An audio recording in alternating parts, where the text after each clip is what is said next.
Welcome to Messy Business, the podcast about the realities of making it all work whilst juggling everything life throws at you. I'm Libby Langley, business mentor, author, self-employed since 2011 and still making it up as I go along, still occasionally crying into my laptop and still here for it. This isn't shouting strategy from the rooftops. It's about what's working, what's changing, what I'm experimenting with, all shared so you feel more supported and more human in your own messy business. Here's this week's episode. Enjoy. Hello, welcome to Messy Business. Right, it's January 2026 and the internet is full of goals, new year, new you, fresh start, vision boards, big year energy and all that stuff. And I am here to counterbalance that with the reality of the fact my business is super messy, which is why this podcast is called Messy Business. I closed my main program on the 31st of December. It was a really tough decision, but it was the right decision for me and my future and the business. And thankfully, did it with friendships intact and all of that. So I'm very grateful to my clients. They're a gorgeous bunch, ex-clients, sob. So I closed my main program, which was a primary source of income. Sometimes business growth isn't about money first. It's about happiness first, right? I am still tired. Kitchen's being fitted as we speak. So, it never ends. 3 months, 4 months, forever. And I don't have a, 47-point plan for 2026. I don't. So it's quite interesting, actually, that I think I go into each new year with the same sort of approach of not really knowing what I wanted to do. But normally I've had, this is not nice to admit, but normally I've had the pretense of doing and being the right thing. Always like, I've got this program, I've got this course, I've got this. And it's like, even if in my heart of hearts, and I haven't yet admitted that to myself, even if I hadn't, even in my heart of hearts, if something isn't feeling right or sitting right, it still exists. And that's the strangest, most giddyingly exciting and also terrifying thing about 2026 is that I don't have that. That's gone. I have, I'm not destitute. Don't worry about me. I have kind of other bits of work that I do. And my little problem solve sessions, they might be small, but they are mighty, where I'll solve your problem for you via voice note or email exchange. It's dead easy, one-off, simple thing. I like that. I like having the short, sharp interaction. So those of you who've booked those already, it's been a lot of fun, right? I know it's made an enormous difference to you. So just message me if you don't know what I'm talking about. And what this episode is about really is what it actually looks like to be in the space where what can't continue, but you don't yet know what's replacing it.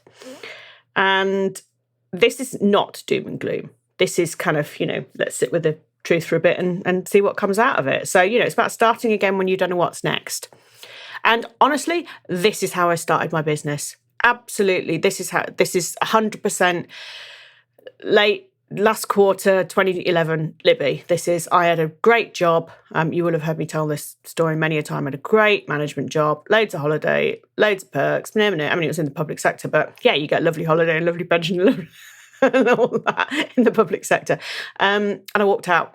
September 2011, I left and I went to Thailand for a couple of weeks and came back and never went back. And I started the business 1st of December 2011. Without really knowing what I was doing. I said to a couple of people, a few people that I knew who had their own businesses, do you think I could make some money teaching people how to use social media? And they said yes. And I was like, brilliant, excellent, off we go. And that honestly was it. And that same kind of optimism I kind of have now. I mean, obviously, I'm 14 years older, considerably more exhausted and really a ton more cynical, which is a shame because that takes away some of the joy about stuff. But I do feel that same, maybe. And it's interesting. And I've had a couple of conversations with people who've approached me about things. And, I don't know. So if you're listening to this, you think, do you know what, Libby would be great at whatever, let me know, because I'm open to all sorts of conversations about all sorts of interesting things. So there's a difference between ending and burning it all down, right? Absolutely. One is a conscious decision and the other one is kind of quite dramatic. The reason that I closed Reboot Camp, my program, was my capacity, mental capacity, my health. I was really poorly, burnout, which is no fun, and shingles, which made me stop. The emotional bandwidth of it all, the life being lifey, all that stuff. And obviously I could have carried on, right? But carried on as a kind of husk of myself, which isn't how I want my business to be.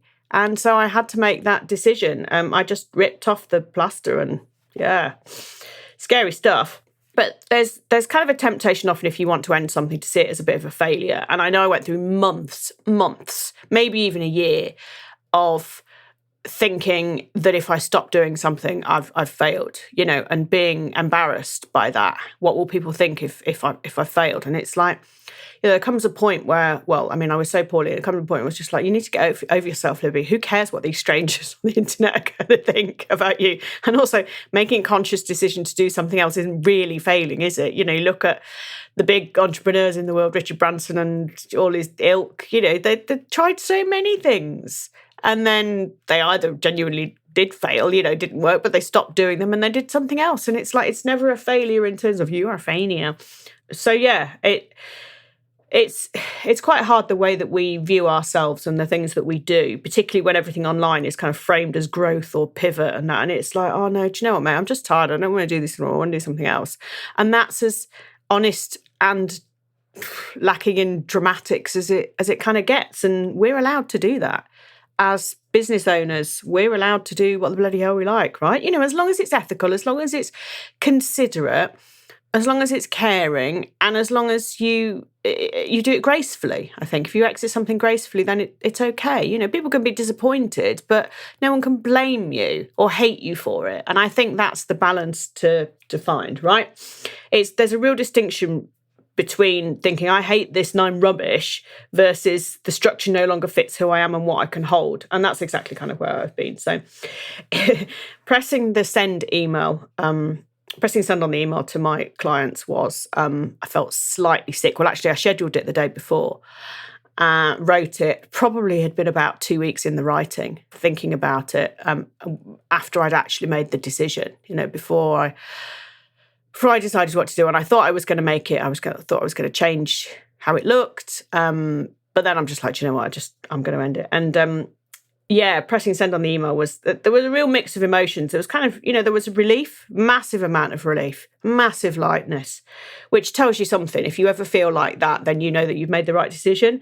A lot of sadness, bit of fear, but also kind of a bit proud of myself for my honesty about it, really, because it's literally what I teach other people to do, right? I coach, I mentor, I guide, I teach on how to have a happier business.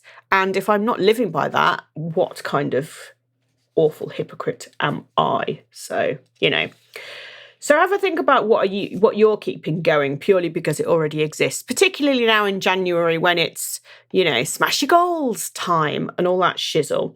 What is it that you think, do you know what, I don't want to do this anymore? Really, genuinely, my gut don't want to do this anymore. It doesn't mean you need to stop today. It means you can stop in a year's time. But, kind of just knowing, I think is quite important. So there might be things that you're thinking about going into this year that, you kind of can see that maybe you've outgrown. Particularly for me, I outgrew the business model, which is strange because it was a business model that I felt really, really suited me. I had a couple of calls a week and had the WhatsApp group, but honestly, it was the calls. Now, not what happened on the calls. That's really important to make that distinction. Being on the calls themselves with the clients was great. It was the fact that the calls existed and were things in the diary when, particularly with being ill and with all the house renovations and all the other stuff, my dad being ill and all this stuff, that was like, right, well, I can't do it then because there's that call. And it became like like a thing, like a pump. But when I was on the call, great. Love the people on the call, love my clients. So it was that kind of structure. And the WhatsApp group, that asynchronous stuff, it's fine, it's great, I love it.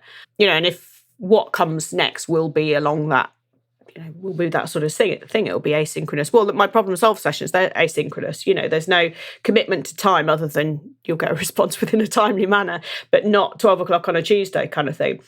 And that I'd really outgrown that business model. And I think I'd got zoomed out. I've always done stuff online. I ran a BTEC in social media back in 2012, I think.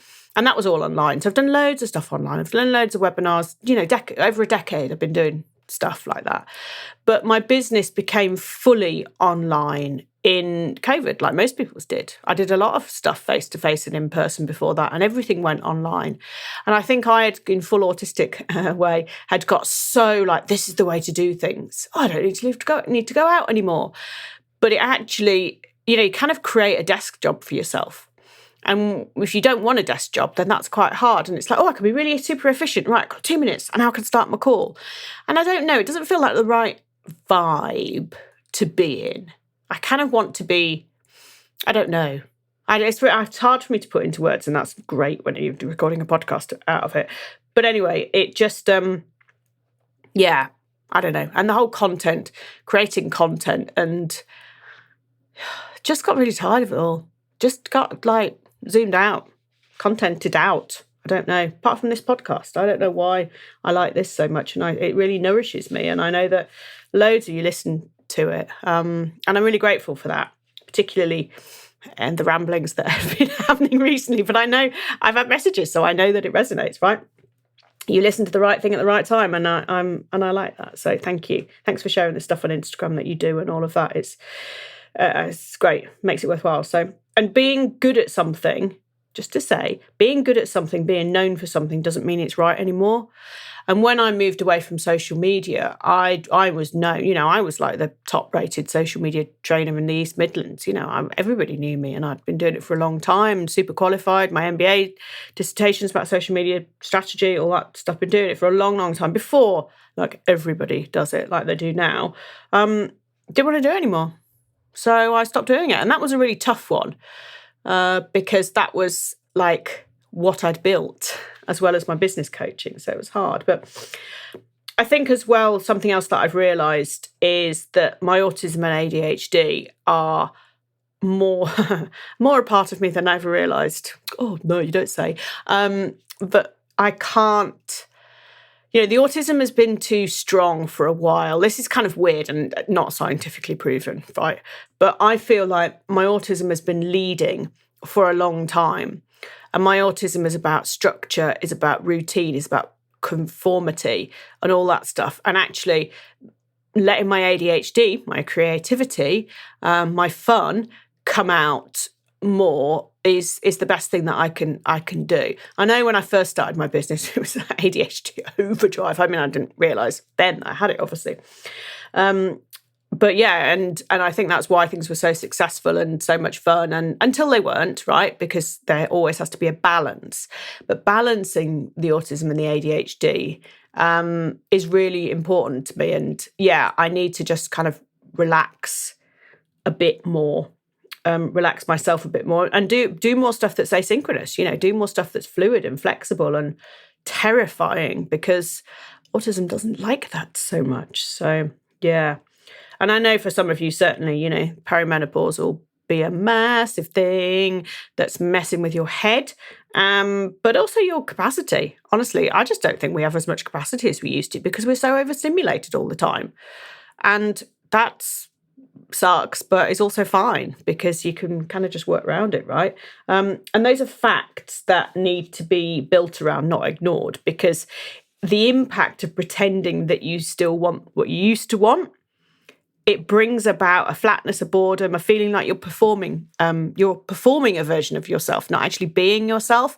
And that's really hard. And, and I've talked so much over the years, and I've done whole episodes on being yourself in business and all of this. And all of that is true.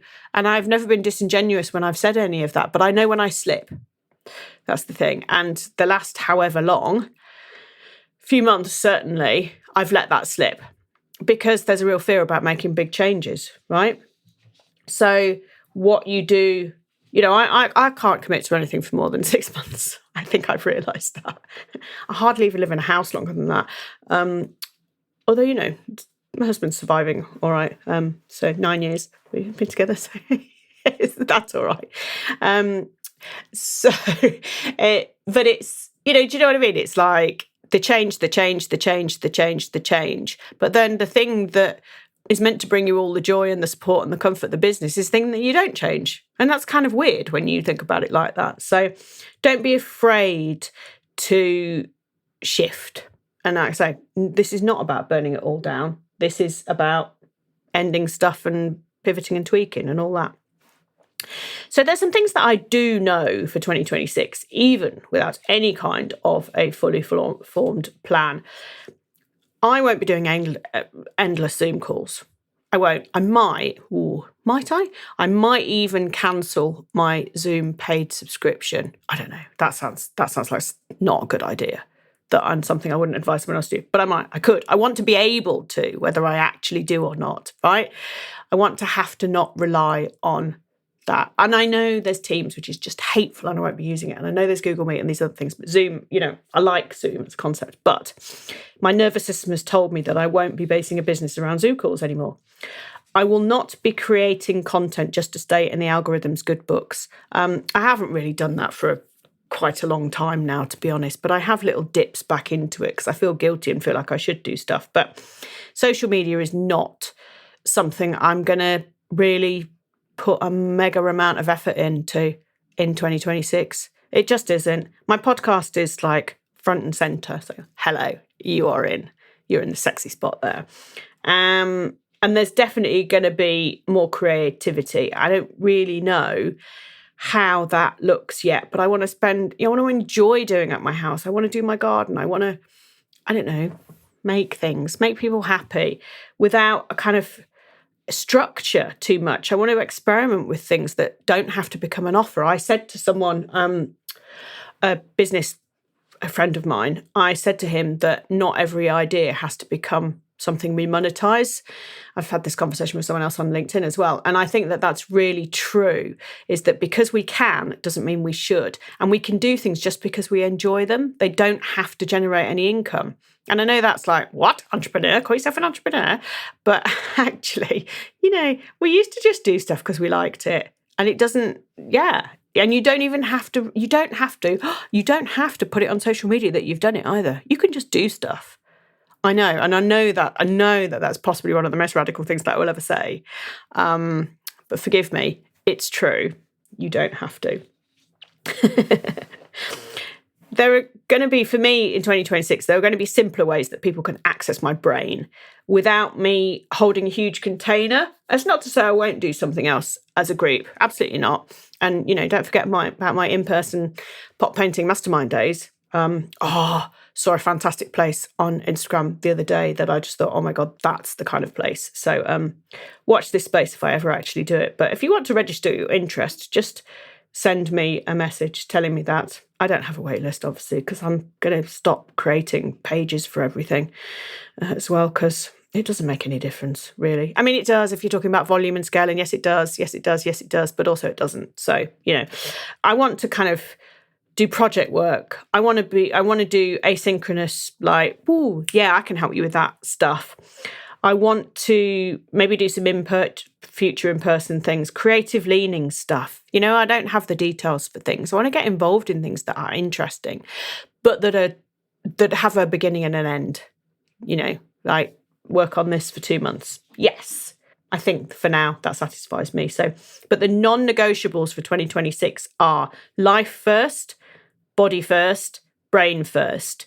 Business comes after, not as the boss of me, which it has been for years, absolutely years. I said in some of my darkest moments, I said to my husband through proper like ugly tears and all that, real desperate times of just like, who am I? Who am I without this business? And it's like, it makes me really sad to kind of think of the me in those stages, but because it's not true. I am a fully formed human without the business. But when you work on your own, and I'm sure this will resonate with you, when you work on your own, for yourself, by yourself, you are responsible for all of the things. Without that identity and without that being a clear identity, where are you? What do you do? It's like when someone's been in a job for, 35 years and then they get made redundant, and it's, or you're in prison for your whole life and then you get released. You're kind of institutionalized and your part of your identity doesn't exist anymore. And that's quite hard for anyone who's thinking of making a change. And so just be kind to yourself in that. Be kind to yourself that you don't necessarily know how things work. And so they can be slower, they can be, a bit more erratic, and it's all right.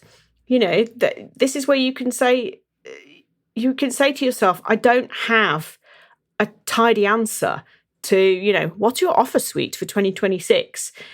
But for me, certainly, I have a list of things that I'm no longer willing to sacrifice, and I'm letting the business rebuild around those. And I will respond to interesting opportunities. And hello, universe, putting that out there for ya. There is also the absolute truth that an income needs to be made, right? I am no one else's. I know is running off to a cabin to live off grid. There's a real fear of what if nothing comes, and pretending that fear isn't there doesn't help anybody.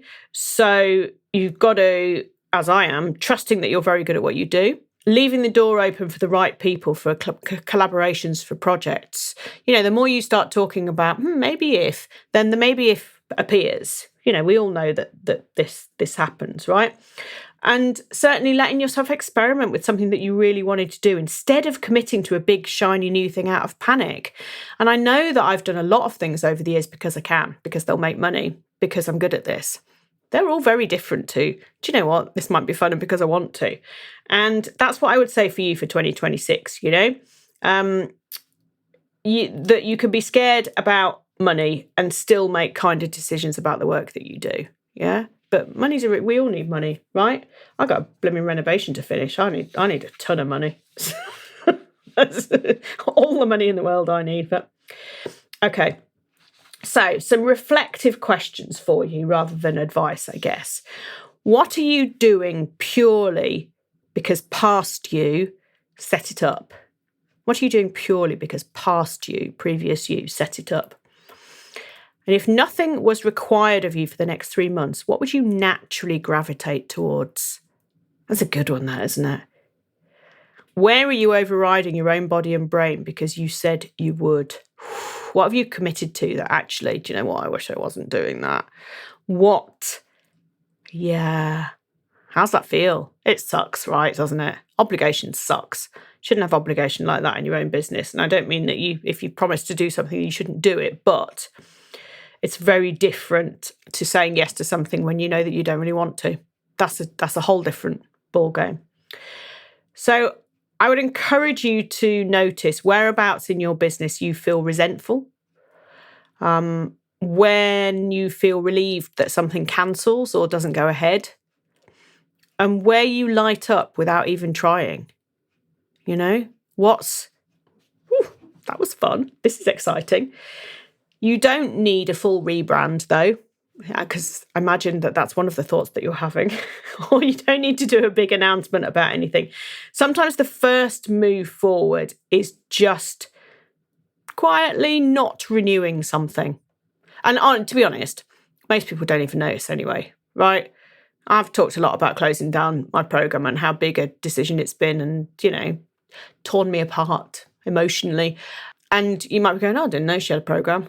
So yeah, this is true for everybody, right? Unless you're like super hyper famous for something like, B school or whatever, then maybe there might be a bit of a ripple of, oh, did you know B school's closed? But for most of us, mere mortals, it doesn't impact the world like it impacts us. It impacts our clients, of course. And that's why I said before about being kind and, considerate and all that stuff. But most people don't notice. So most people like you for you. And they like what you're saying and they like what you're doing. And most people also will never buy from you. And that utterly sucks. Because if everybody who listened to my podcast gave me £1, then that I could finish my renovation. But I mean, there are things like, I have a buy me a coffee account where some people subscribe, give me £5 a month because they enjoy listening to the podcast. And I think it's wonderful. I think it's just such a simple exchange and I absolutely love it. And I'm very, very grateful for it. So there are things like that exist if you're already doing some good stuff. But yeah, if you cancel something or close something, most people won't notice, and that's okay. That's fine. That's fine too. So if you're listening to this in early January and you somehow feel like everyone else has a clear plan and you've got a load of questions and a bit of confusion, same, mate, same. So you're in very good company. You might just be in a different season now, one where the work's about listening, not forcing. I think that's lovely, and I'm so here for it. And I think it's really healthy to just sometimes go, do you know what? I'm just going to do what I want to do and not, no, you can't tell me what I should be doing. It's really nice. So if this episode has stirred something in your soul, maybe there's a sense of relief, maybe there's a bit of grief, maybe there's a bit of hope, then I would love to know. You can message me on Instagram at Libby Langley, or LinkedIn, same. Tell me what's landed, tell me what you think, or drop me an email, something. And as for what working with me looks like this year, I'm pretty much still figuring that out. But if there's something that you want me to do, if you want my help with something, you can have a problem solve session.